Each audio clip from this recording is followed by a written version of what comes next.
Detail చూస్తే శంషాబాద్ విమానాశ్రయంలో 20 లక్షల కాపర్ను దొంగిలించిన ముఠాను ఆర్జీఐ ఎయిర్పోర్ట్ పోలీసులు అరెస్ట్ చేశారు.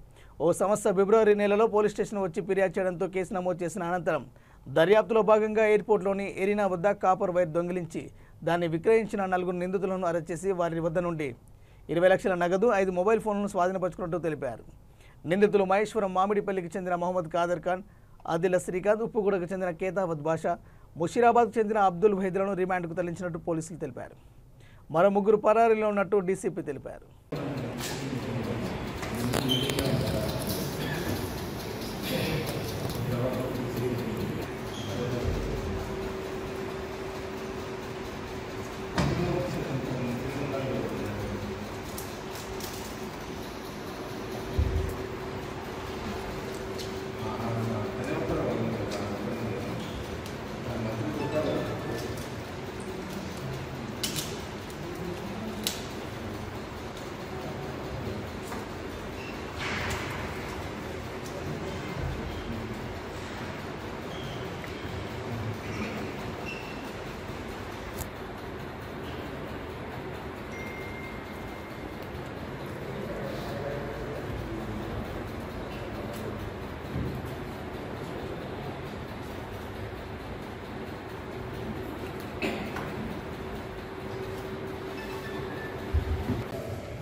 నమస్తే అండి, గుడ్ ఈవినింగ్ అందరికీ.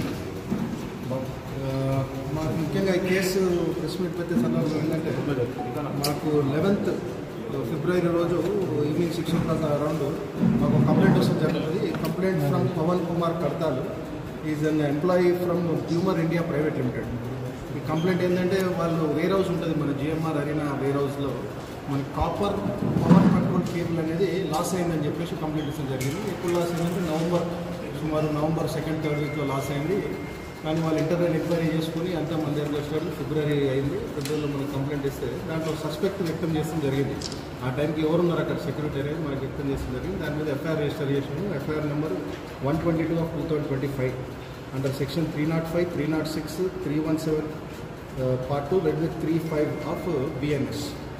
ఇది రిజిస్టర్ చేసిన వెంటనే మా పోలీసు బృందాలు, మా ఎస్ఐ కిషన్జీ గారు, మా సిఏ బాలరాజు గారు అందరూ కూడా సస్పెక్ట్ని తీసుకొచ్చి వెరిఫై చేయడం జరిగింది.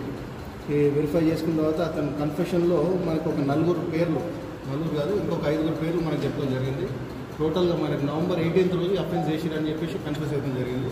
ఈ టోటల్ ఈ పవర్ కేబుల్స్ దాన్ని ఏం చేసి దాన్ని ముక్కలుగా చేసి దాన్ని స్క్రాప్లో అమ్మేసుకున్నారు. దాన్ని ఆ స్క్రాప్లో ఉన్న రికవర్ చేయలేకపోయాము. దాంట్లో ఉన్న రికవర్ చేసిన అమౌంట్ వర్త్ ఆఫ్ 20 lakhs మనం రికవర్ చేయడం జరిగింది. ఈరోజు టోటల్గా ఒక 4 మనం జ్యుడిషియల్ కస్టడీకి పంపడం జరుగుతుంది. ఇంకా 3 అబ్స్కాండింగ్ ఉన్నారు, వాళ్ళని కూడా త్వరలో పట్టుకుని జ్యుడిషియల్ కస్టడీకి పంపుతుంది. ఇలా మళ్ళీ పోలీస్ కస్టడీ చేసుకుని కూడా టోటల్ సీన్ రీకన్స్ట్రక్షన్ అంతా కూడా ప్లాన్ చేసుకుని ఫర్దర్గా వీళ్ళకి పాత కేసులు ఏమున్నాయో అవి కూడా మనం తీస్తూ ఉన్నాము.